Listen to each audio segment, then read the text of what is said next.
Hello everyone, स्वागत है आप सबका एनएसएस ट्यूटोरियल्स में। माय नेम इज नयन सरगर और आज हम स्टार्ट करने जा रहे हैं साइंस 1 का 4th chapter measurement of matter. आप सबका एक सवाल होगा कि भाई सर ने करंट इलेक्ट्रिसिटी क्यों नहीं स्टार्ट किया अब तक। करंट इलेक्ट्रिसिटी भी मैं स्टार्ट करने वाला हूँ, लेकिन ये चैप्टर होने के बाद, क्योंकि आपके पोर्शन के साथ अलाइन करना है मुझे, इसलिए मैं 4th वाला चैप्टर 3rd के पहले सिखा रहा हूँ। ओके, अब हम देखते हैं मैटर मतलब क्या।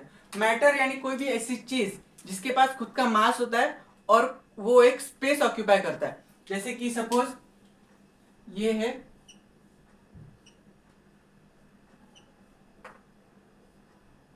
ये है एक बॉक्स, ये एक क्या है, बॉक्स। अब ये बॉक्स के पास खुद का क्या होगा, मास होगा, मास होगा, और ये एक स्पेस ऑक्यूपाई कर रहा है। स्पेस ऑक्यूपाई करना मतलब उसको बैठने के लिए सपोज ये मैंने टेबल रखा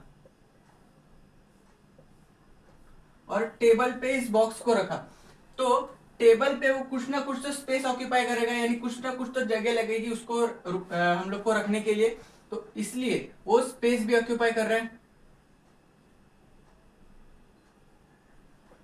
तो इसका मतलब उसके पास मास भी है और वो स्पेस पे ऑक्यूपाई कर रहा है, इसलिए हम उसे क्या कहेंगे, एक मैटर। क्या कहेंगे, मैटर। ये बोर्ड भी एक मैटर है, क्यों? क्योंकि इसके पास खुद का मास है और वो एक स्पेस ऑक्यूपाई कर रहा है। देखो इतनी स्पेस ऑक्यूपाई कर रहा है। ओके, ये मार्कर भी एक मैटर है, क्यों? क्योंकि इसके पास खुद का मास है और ये एक स्पेस ऑक्यूपाई कर रहा है। ओके, तो इसी को हम कहते हैं मैटर। अब चैप्टर के डेप्थ में घुसने से पहले मैं आपको कुछ बेसिक टर्म से इंट्रोड्यूस करवाना चाहता हूँ, ताकि आपको आगे कोई प्रॉब्लम ना आए। ओके, तो सबसे पहले हम सीखेंगे एटम यानी क्या। एटम की डेफिनेशन है smallest part of an element. Smallest part of an element को हम लोग क्या बोलते हैं, एटम। अभी एलिमेंट क्या होता है वो हम लोग थोड़ी देर बाद सीखेंगे इसी लेक्चर में। खाली आप इतने याद रखो, smallest part of an element को ही क्या बोलते हैं हम लोग, एटम बोलते हैं। सपोज ये क्या है, सोडियम का ब्लॉक है। ब्लॉक यानी ऐसा पत्थर जैसा बोल सकते हैं आप लोग। ये पूरा किसका, प्योर सोडियम का। किसका, प्योर सोडियम का है। और ये प्योर सोडियम का है तो किससे बना रहेगा, सपोज ये एटम,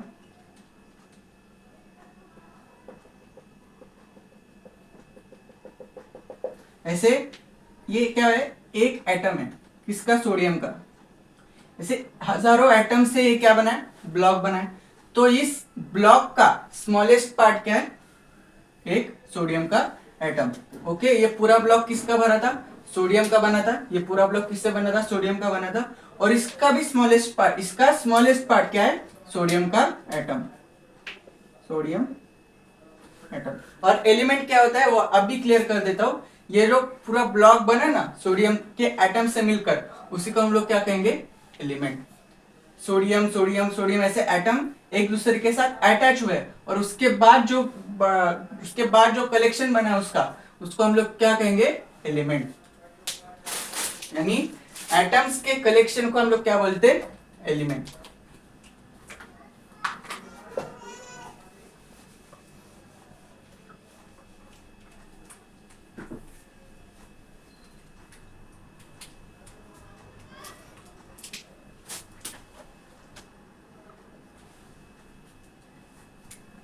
अब molecule,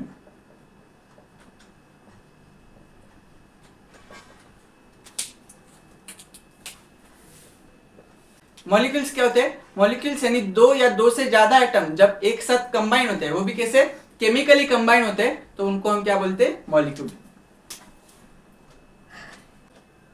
substance form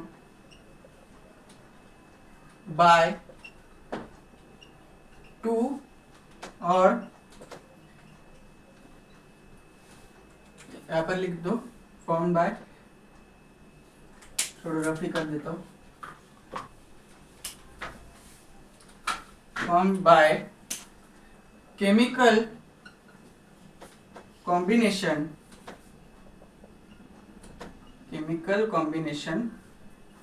of two or more than two atoms. अभी वो एटम एक ही टाइप की हो सकते हैं या डिफरेंट टाइप के भी हो सकते हैं. सपोज ये है हाइड्रोजन का एटम और ये है हाइड्रोजन का एटम, ये दोनों सेम एटम है.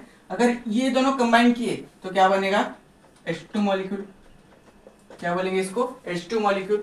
और अगर एक H का एटम है हाइड्रोजन का और एक H का एटम और एक ऑक्सीजन का एटम है, ये तीनों अगर एक साथ कंबाइन हुए तो हम लोग क्या बोलेंगे?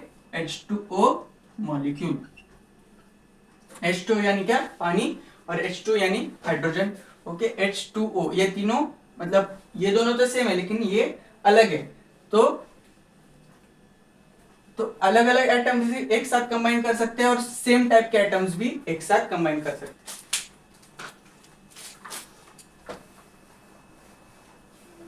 अब हम सीखते हैं एलिमेंट्स के बारे में. प्रॉपर मैंने एक बार बता दिया आपको, लेकिन तो भी एक बार डेफिनेशन देख लेते हैं. एलिमेंट्स यानी क्या? Substance which are formed by combination, या फिर हम लोग बोल सकते हैं formed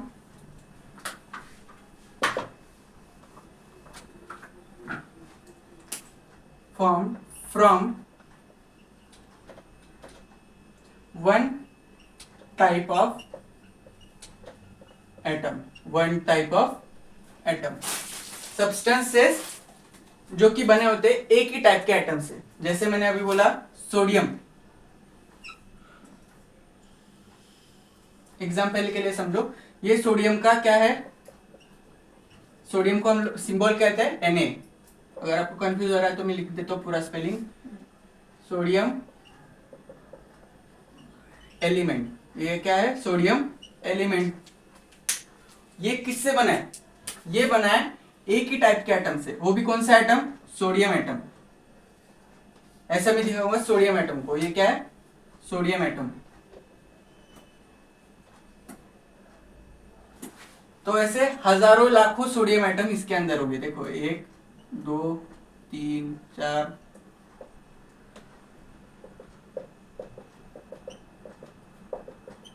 ऐसे हजारों लाखों सोडियम एटम्स इसके अंदर है और उन्होंने क्या बनाया? एक सोडियम एलिमेंट. अभी ये एक ही टाइप के एटम है. सोडियम का एटम है तो सब एटम्स कैसे? सोडियम के है. इसमें अलग कोई एटम मिक्स नहीं होगा. जैसे मैंने अभी समझो ये सोडियम का था और इसी के बीच में कार्बन डाल दिया, ऐसे चलेगा क्या? नहीं. फिर वो एलिमेंट कहलाएगा क्या? नहीं. अभी यहाँ पर दो या दो से ज्यादा एटम एक दूसरे से कंबाइन कर रहे हैं तो आपको एक डाउट होगा, इसको हम लोग एलिमेंट क्यों बोल रहे हैं? मॉलिक्यूल भी तो बोल सकते हैं. मॉलिक्यूल क्यों नहीं बोला हम लोग ने? मॉलिक्यूल का भी डेफिनेशन यही था कि दो या दो से ज्यादा एटम अगर एक साथ केमिकली कंबाइन हो तो उसे क्या कहेंगे हम लोग? मॉलिक्यूल. तो आपने एक वर्ड पे ध्यान नहीं दिया, वो था केमिकली. जब कोई मॉलिक्यूल बनता है ना, तो मॉलिक्यूल बनते वक्त जो एटम यूज होते हैं, दो या दो से ज्यादा एटम एक साथ कंबाइन होते हैं, वो केमिकली कंबाइन होते हैं. मतलब उनके बीच में कुछ तो केमिकल रिएक्शन होती है और केमिकल रिएक्शन के बाद वो एक साथ कंबाइन होके क्या बनाते हैं? मॉलिक्यूल बनाते हैं. लेकिन एलिमेंट के केस में जो एटम्स एक दूसरे के साथ कंबाइन हो रहे हैं वो केमिकली कंबाइन हो रहे हैं क्या? नहीं, वो केमिकली कंबाइन नहीं होते. उनके बीच में कौन सा टाइप का बॉन्ड होता है? मेटेलिक बॉन्ड हो सकता है, कोवेलेंट बॉन्ड हो सकता है. ऐसे डिफरेंट टाइप्स के बॉन्ड होते हैं. वो आप नेक्स्ट स्टैंडर्ड में 11th स्टैंडर्ड में सीखोगे. अभी के लिए फिलहाल इतने याद रखो कि जो एलिमेंट बनते वक्त एटम दो या दो से ज्यादा एटम के बीच में केमिकल बॉन्ड नहीं होता है, और जब मॉलिक्यूल बनता है तो दो या दो से ज्यादा एटम के बीच में केमिकल बॉन्ड होता है. आई होप आपको ये क्लियर होगा. मॉलिक्यूल यानी ऐसा सब्सटेंस जिसमें दो या दो से ज्यादा एटम केमिकली कंबाइन होते हैं, और एलिमेंट यानी ऐसा सब्सटेंस जिसमें दो या दो से ज्यादा सेम टाइप के एटम केमिकली कंबाइन नहीं होते, वो दूसरे टाइप के बॉन्ड फॉर्म करके एक साथ कंबाइन होते हैं। ओके,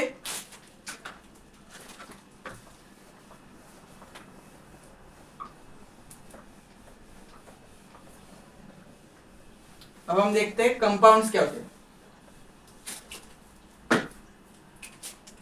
चिंता मत करना, ये अगर आपको समझ में नहीं आया होगा तो लास्ट में मैं एक ही पेज में सबका समरी लिख दूंगा, जिससे जिससे आपको पूरा समझ में आ जाएगा। अब होता है कंपाउंड। कंपाउंड यानी क्या? Substance, a substance which is formed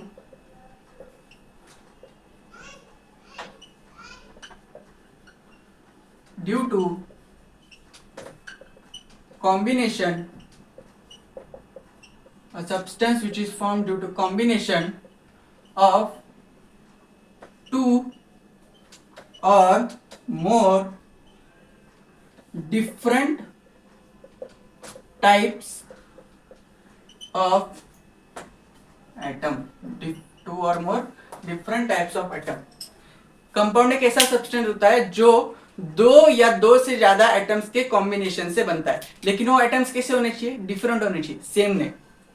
जैसे यहां पर मैंने लिया सोडियम का एटम, ये है सोडियम का एटम और ये है क्लोरीन का एटम, और इन दोनों ने अगर बॉन्ड बना लिया तो उसे हम क्या कहेंगे? कंपाउंड कहेंगे। अब ये सोडियम एटम है और एक क्लोरीन एटम है।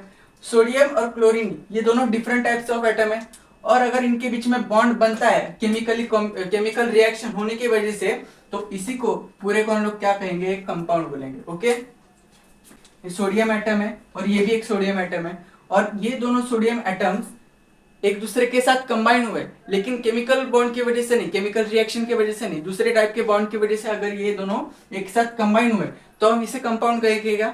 नहीं। क्यों? क्योंकि एक तो ये सेम टाइप के एटम है, और कंपाउंड यानी क्या? जब दो combination of two or more different type of atom, तो ये कंपाउंड कहलाएगा क्या? नहीं, ये क्या कहलाएगा? एलिमेंट। ओके, अब आपको एक बेसिक डिफरेंस समझाता हूं मॉलिक्यूल और कंपाउंड के बीच में। मॉलिक्यूल्स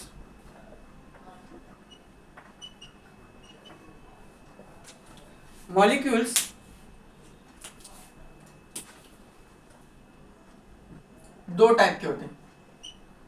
मॉलिक्यूल्स कितने टाइप के होते हैं? दो टाइप के। एक तो होता है होमो एटॉमिक और एक होता है हेटेरो एटॉमिक।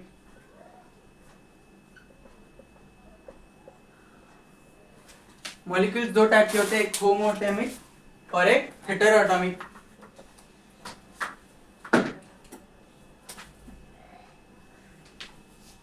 अब होमो इस वर्ड का मीनिंग होता है सेम, और एटॉमिक मतलब एटम। और हेटेरो इस वर्ड का मतलब होता है डिफरेंट, और एटम। होमो एटॉमिक मॉलिक्यूल यानी ऐसे टाइप के मॉलिक्यूल जो बने दो या दो से ज्यादा सिमिलर टाइप के एटम से, यानी बने किससे? दो या दो से ज्यादा सिमिलर टाइप ऑफ एटम से। जैसे कि मैंने लिया हाइड्रोजन, एक एटम है और यहाँ पर हाइड्रोजन का दूसरा एटम है, और दोनों ने कैसे केमिकली वो बॉन्डेड हो गए, तो ये होगा होमो एटॉमिक। क्यों? क्योंकि यहाँ पर हाइड्रोजन और हाइड्रोजन दोनों सेम एटम कंबाइन हो रहे हैं। अभी हेटेरो एटॉमिक मॉलिक्यूल क्या होता है? हेटेरो एटॉमिक मॉलिक्यूल यानी ऐसे मॉलिक्यूल जो बने होते हैं दो या दो से ज्यादा डिफरेंट टाइप के एटम के कॉम्बिनेशन के, यानी दो या दो से ज्यादा डिफरेंट टाइप के एटम। यानी सपोज ये मैंने लिया हाइड्रोजन, यहाँ पर लिया हाइड्रोजन और यहाँ पर लिया ऑक्सीजन। ये दोनों तो सिमिलर है, लेकिन ये और ये अलग है, डिफरेंट है, और इन्होंने अगर केमिकली कंबाइन होके एक सब्सटेंस बनाया तो उसको हम लोग क्या कहेंगे? Hetero atomic molecule. और एक याद रखना, कंपाउंड का मैंने डेफिनेशन क्या बोला था?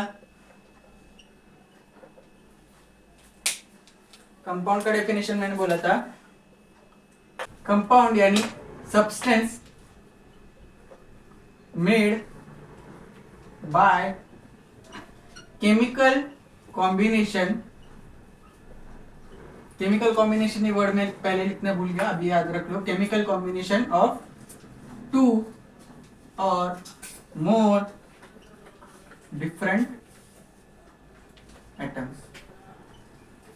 अब कंपाउंड क्या होता है? A substance made by chemical combination of two or more than two different atoms. Suppose यही सेम एग्जांपल, हाइड्रोजन, हाइड्रोजन और एक ऑक्सीजन, ये केमिकली कंबाइन हुए तो इसी को हम लोग कंपाउंड बोलेंगे। अभी मैंने यहाँ पे उसी को मॉलिक्यूल भी बोला और उसी को कंपाउंड भी बोला। इसका मतलब हेटेरोएटॉमिक मॉलिक्यूल को हम लोग क्या बोलते हैं? कंपाउंड। हेटेरोएटॉमिक मॉलिक्यूल्स को हम लोग क्या बोलते हैं? कंपाउंड। लेकिन होमो एटॉमिक मॉलिक्यूल को हम लोग कंपाउंड बोलेंगे क्या? नहीं। क्यों? होमो एटॉमिक मॉलिक्यूल में दो सेम टाइप के एटम यूज हो रहे हैं और यहाँ पर मैंने सीधा सीधा बोला है डिफरेंट एटम्स होने चाहिए कंपाउंड में, इसलिए heteroatomic molecule are known as compound. Heteroatomic molecule are known as compound. अभी एक समरी लिख देता हूं जिससे आपका सारा कंफ्यूजन दूर हो जाएगा।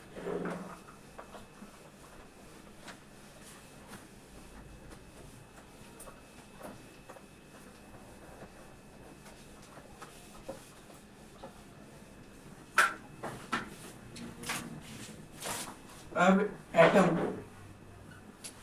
एटम का शॉर्ट में डेफिनेशन क्या है? स्मॉलेस्ट में स्मॉलेस्ट पार्ट ऑफ एलिमेंट। अब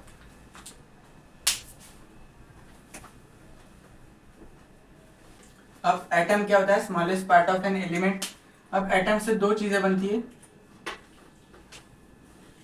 एक तो होता है एलिमेंट। एलिमेंट कैसे बनते? फॉर्म बाय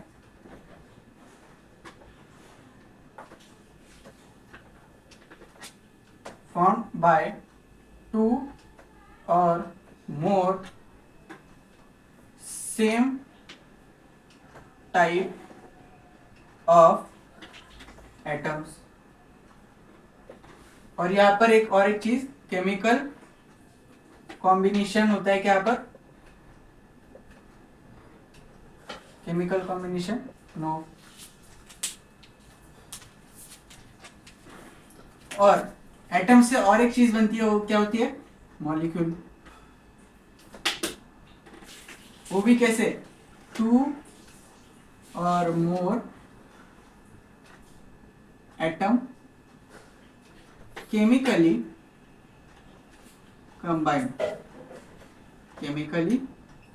कंबाइन होते हैं तो एक क्या बनता है? मॉलिक्यूल।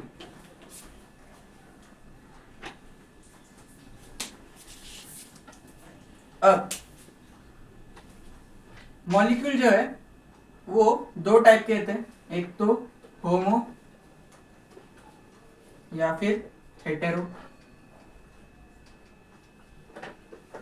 होमो या फिर हेटेरोएटॉमिक मॉलिक्यूल। होमो में सेम एटम होते हैं और हेटेरो में डिफरेंट एटम होते हैं।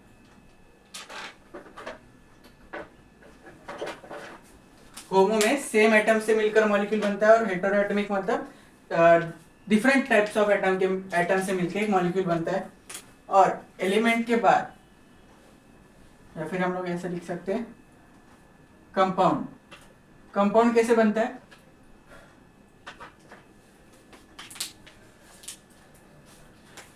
Compound form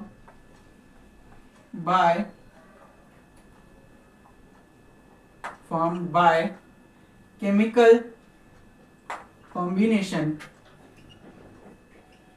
of two or more different atoms।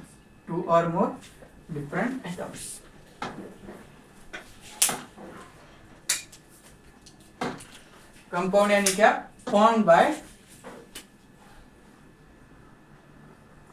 Bye chemical combination of two or more different atoms. अभी हेटेरोएटॉमिक मॉलिक्यूल और कंपाउंड ये दोनों सेम ही होते हैं। ओके, तो इससे आई होप आपको इससे पूरा कंफ्यूजन दूर हो गया होगा। एटम क्या होता है, एलिमेंट क्या होता है, मॉलिक्यूल क्या होता है, कंपाउंड क्या होता है, होमोएटॉमिक मॉलिक्यूल क्या होता है और हेटेरोएटॉमिक मॉलिक्यूल क्या होता है। तो ये था आपका पूरा बेसिक, इस चैप्टर से पहले आपको जानना चाहिए था।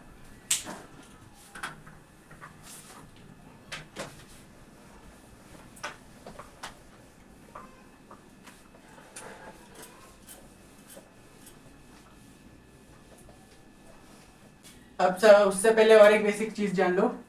सपोज हमने लिया लिथियम, ये क्या है, लिथियम का एटम है और लिथियम में कितने इलेक्ट्रॉन होते हैं, इलेक्ट्रॉन का सिंबल है, इलेक्ट्रॉन कितने होते हैं, लिथियम में 3 इलेक्ट्रॉन होते हैं। कितने इलेक्ट्रॉन होते हैं, 3। प्रोटॉन कितने होते हैं, प्रोटॉन भी होते हैं 3।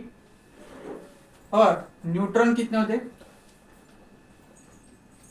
न्यूट्रॉन भी होते 3। अब प्रोटॉन और न्यूट्रॉन जो है वो एटम के सेंटर में रहते हैं, यानी यहां पर मैं 1 मिनट रफ कर देता हूं। यहां पर प्रोटॉन 3, न्यूट्रॉन, चलो प्रोटॉन को अलग करने से निकाल देते।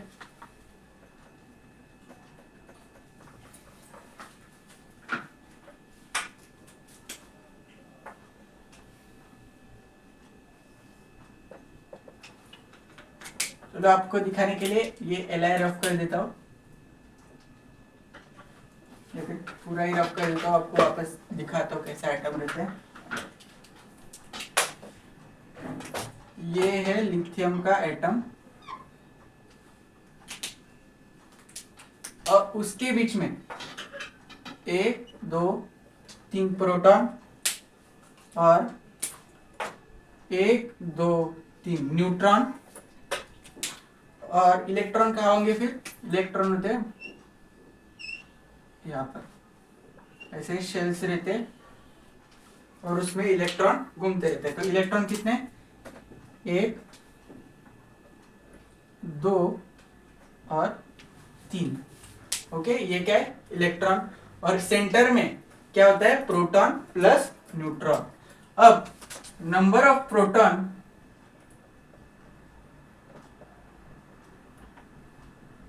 Is equal to number of electron, यानी किसी भी एटम में, चाहे वो कौन सा भी एटम होने दो, उसमें प्रोटॉन और न्यूट्रॉन प्रोटॉन और इलेक्ट्रॉन का नंबर हमेशा सेम रहता है। Number of proton is equal to number of electron. और उसी को नंबर ऑफ प्रोटॉन होने दो या नंबर ऑफ इलेक्ट्रॉन होने दो, उसी को हम लोग बोलते हैं एटॉमिक नंबर। क्या बोलते हैं, एटॉमिक नंबर। क्या बोलते हैं, एटॉमिक नंबर। और उसको हम डिनोट किससे करते हैं, Z से। और number of proton plus number of neutron को हम लोग क्या बोलते हैं, atomic mass number. Atomic mass number. और इसको हम लोग डिनोट करते A से। किसे डिनोट करते, A से। तो अभी आप लोग बताओ लिथियम का एटॉमिक नंबर क्या होगा, एटॉमिक नंबर। एक तो एटॉमिक नंबर बोले तो एक तो इलेक्ट्रॉन का नंबर देखो या फिर प्रोटॉन का नंबर देखो, कितना है, 3। और एटॉमिक मास नंबर कितना है, 6। कितना आएगा, atomic mass number 6।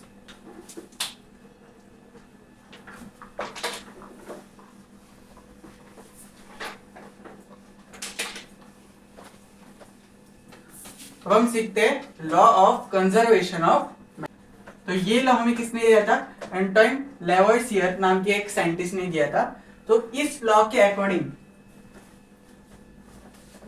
According, in a chemical reaction the total mass of reactant is same as total mass of the product form due to the chemical reaction.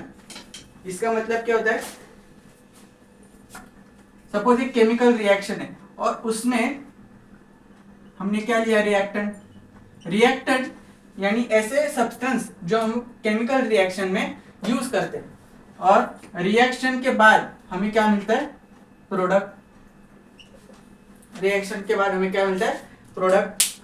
अब suppose reactant में मैंने लिया था कितना, 50 ग्राम रिएक्टेंट लिया था मैंने, क्या लिया था, 50 ग्राम रिएक्टेंट लिया था। तो आफ्टर रिएक्शन जो प्रोडक्ट मिलेगा उसका भी कितना, वो भी कितना ग्राम मिलेगा हमको, 50 ग्राम ही मिलेगा।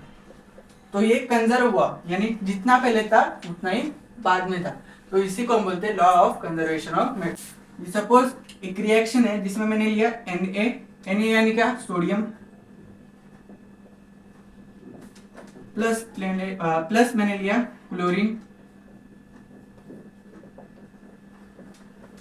और ये रिएक्शन हुई और बना क्या, NaCl। NaCl यानी सोडियम क्लोराइड,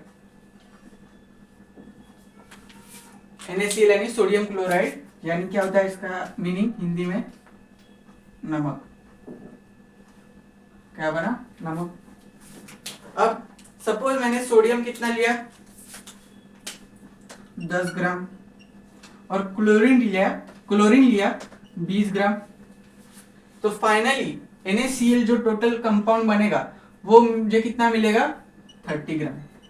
क्यों, क्योंकि मैंने रिएक्टेंट भी कितना लिया था, 20 + 10 30 ग्राम। तो यही है हमारा law of conservation of matter. अब हम सीखेंगे लॉ ऑफ कांस्टेंट प्रोपोर्शन।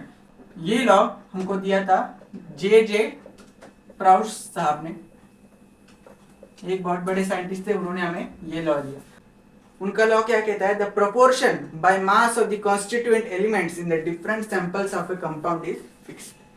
ये डेफिनेशन पढ़ के आपको नहीं समझेगा, एग्जांपल से समझाता हूं। एक एग्जांपल लेते हैं हाइड्रोजन का। हाइड्रोजन ये जो मॉलिक्यूल है ये 2 एटम से बना है, एक हाइड्रोजन एटम और एक ऑक्सीजन एटम। तो J.J. प्राउस के according hydrogen molecule, water molecule में हाइड्रोजन और ऑक्सीजन एक फिक्स्ड अमाउंट में प्रेजेंट होंगे। इसका भी अमाउंट हमेशा फिक्स रहेगा और इसका भी अमाउंट हमेशा फिक्स रहेगा। ओके, तो according our text book, H2O में हाइड्रोजन रेशियो ऑक्सीजन, हाइड्रोजन और ऑक्सीजन का रेशियो कितना होता है, 1:8।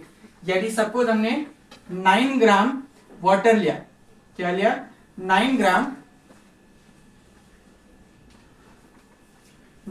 वाटर लिया, तो उसमें 1 ग्राम हाइड्रोजन रहेगा और 8 ग्राम ऑक्सीजन रहेगा। ओके, सपोज 9 ग्राम की जगह मैं 18 ग्राम वाटर लेता, तो इसमें कितना हाइड्रोजन होता और कितना ऑक्सीजन होता,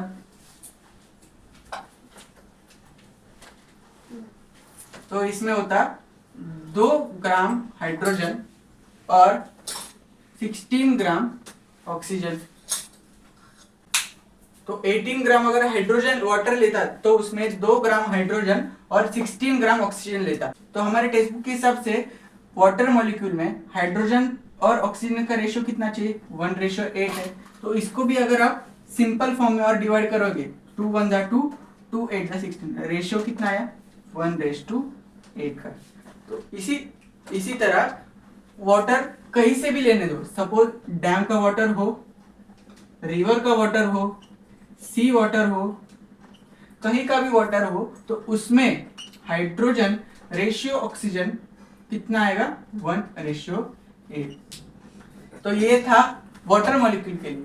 ऐसे ही NaCl एक मॉलिक्यूल है, MgCl2 एक मॉलिक्यूल है। ऐसे सारे मॉलिक्यूल्स के लिए उनके एटम का जो रेशियो होता है वो हमेशा कैसा रहता है, कांस्टेंट रहता है।